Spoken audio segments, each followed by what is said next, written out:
নমস্কার বন্ধুরা, কেমন আছেন সবাই? আজকের ব্লগটা এখান থেকে শুরু করছি। ভালো লাইভ ব্লগে আপনাদের সকলকে স্বাগত। আজ দেখুন, আজ আমাদের বাড়িতে সকাল সকাল পায়েস রান্না হচ্ছে। কি খাবো খুঁজে পাচ্ছি না, তাই পায়েস করছি।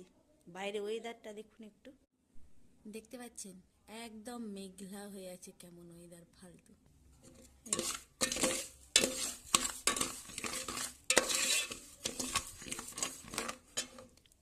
গোবিন্দভোগ চাল ঘিয়ের মধ্যে একটু নেড়ে নিচ্ছি, আর এখানে কাজু আর কিশমিশ নেড়ে রেখেছি।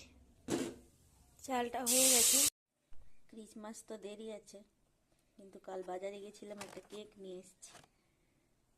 কেকটা খুলি, শাশুড়ি মা শ্বশুর মশাইকে দেবো।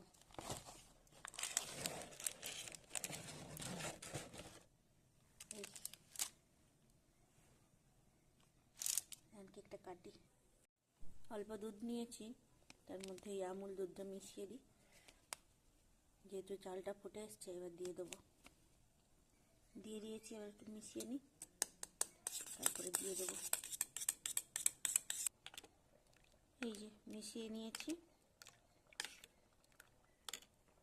দেখি চালটা কি। এই যে মিষ্টি, এটা দিয়ে ব্রেকফাস্ট করবে বাবা। মুড়ি দেখানো হয়নি মাঝে, এই পায়েসের মধ্যে কাজু কিশমিশটা দিয়ে দিয়েছি। রান্না বান্না হয়নি এখনো, বলে খালি ভাত।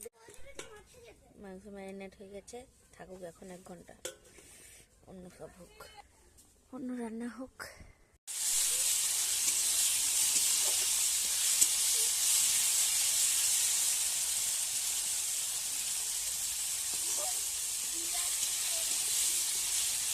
তেলের ওপর চিনি, জিরা ফোড়ন দিয়ে, গোটা গরম মশলা দিয়ে, তাকে পেঁয়াজের টমেটো দেওয়া হয়েছে, কাঁচা লঙ্কা, হলুদ আর লঙ্কা গুঁড়ো একটু জলের সঙ্গে মিশিয়ে নিচ্ছি। মশলাটা হয়ে আসছে।